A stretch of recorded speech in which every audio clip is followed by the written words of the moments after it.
2020년 12월 5일 토요일 하루를 시작하는 묵상, 청년 묵상.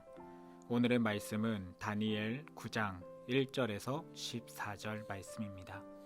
메대 족속 아하수에로의 아들 다리오가 갈대아 나라 왕으로 세움을 받던 첫 해, 곧 그 통치 원년에 나 다니엘이 책을 통해 여호와께서 말씀으로 선지자 예레미야에게 알려주신 그 연수를 깨달았나니 곧 예루살렘의 황폐함이 70년 만에 그치리라 하신 것이니라.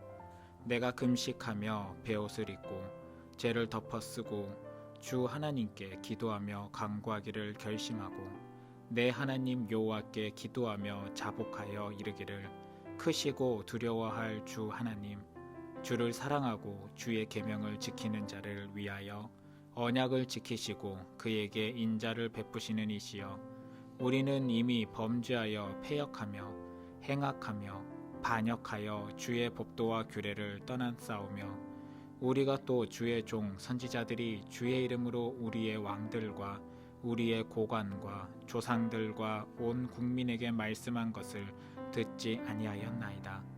주여, 공의는 주께로 돌아가고 수치는 우리 얼굴로 돌아옴이 오늘과 같아서 유다 사람들과 예루살렘 거민들과 이스라엘이 가까운 곳에 있는 자들이나 먼 곳에 있는 자들이 다 주께서 쫓아내신 각국에서 수치를 당하였사오니 이는 그들이 주께 죄를 범하였음이니이다. 주여, 수치가 우리에게 돌아오고 우리의 왕들과 우리의 고관과 조상들에게 돌아온 것은 우리가 주께 범죄하였음이니이다마는 주 우리 하나님께는 긍휼과 용서하심이 있사오니 이는 우리가 주께 패역하였음이오며 우리 하나님 여호와의 목소리를 듣지 아니하며 여호와께서 그의 종 선지자들에게 부탁하여 우리 앞에 세우신 율법을 행하지 아니하였음이니이다. 온 이스라엘이 주의 율법을 범하고 치우쳐 가서 주의 목소리를 듣지 아니하였으므로 이 저주가 우리에게 내렸으되 곧 하나님의 종 모세의 율법에 기록된 맹세대로 되었사오니 이는 우리가 주께 범죄하였음이니이다. 주께서 큰 재앙을 우리에게 내리사 우리와 및 우리를 재판하던 재판관을 쳐서 하신 말씀을 이루셨사오니 온 천하에 예루살렘에서 일어난 일 같은 것이 없나이다. 모세의 율법이 기록된 대로 이 모든 재앙이 이미 우리에게 내렸사오나 우리는 우리의 죄악을 떠나고 주의 진리를 깨달아 우리 하나님 여호와의 얼굴을 기쁘게 하지 아니하였나이다. 그러므로 여호와께서 이 재앙을 간직하여 두셨다가 우리에게 내리게 하셨사오니 우리의 하나님 여호와께서 행하시는 모든 일이 공의로우시나 우리가 그 목소리를 듣지 아니하였음이니이다. 아멘. 예레미야를 통해 선언하셨던 회복의 때를 다니엘은 깨닫게 되었습니다. 70일의 의미를 깨달은 다니엘은 유대인들의 본토 회복에 대해서 알게 되었습니다. 이제 회복될 것을 알게 된 다니엘에게 있어서 이들이 왜 이러한 고통을 당하였는지, 그리고 앞으로 다시 이런 일을 당하지 않으려면 그들이 어찌 해야 하는지에 대해서 분명하게 기록에 남겨야 할 것을 알게 된 것 같습니다. 그가 한 고백은 하나님과 우리의 차이에 대한 이야기였습니다. 여기서 말하는 우리는 하나님의 사람들을 말합니다. 하나님의 사람이란 하나님과 언약 백성으로 맺어진 이들을 말합니다. 예수님이 오시기 전 율법을 통해 하나님과 관계를 맺게 된 유대인들은 그 율법의 말씀이 자신들과 하나님 사이를 이어주는 약속의 말씀이란 것을 알고 있었지만 세상의 권력과 힘에 억눌려서 그 규칙을 따르게 되었고 하나님의 율법보다는 세상의 규칙을 따르는 삶을 살게 되었습니다. 율법과 세상의 규칙이 부딪힐 때 세상의 규칙을 선택하였고 하나님보다는 세상 사람들이 말하는 힘의 권력을 지닌 그들의 신을 따르는 모습을 보이게 되었습니다.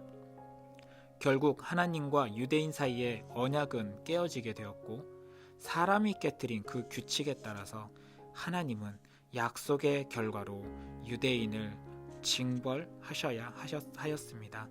그럼에도 불구하고 하나님의 은혜가 남아 있었습니다.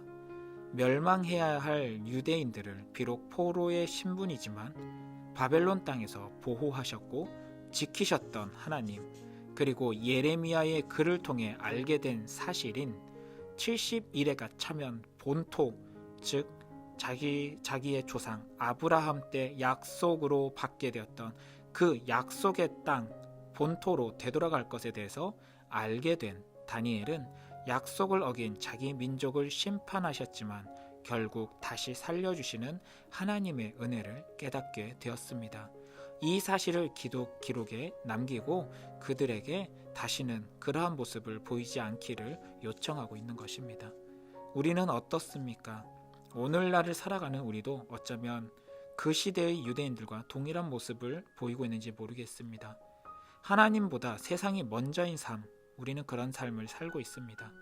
율법보다도 더 귀한 아들을 보내주신 그 은혜를 통해서, 그리고 그 사실을 믿는 믿음을 통해서 우리는 구원을 받게 되었고 귀한 약속, 새로운 약속을 맺게 되었지만 우리는 이 사실과 이 믿음보다 세상의 힘이 먼저인 삶을 살아가고 있는지 모릅니다.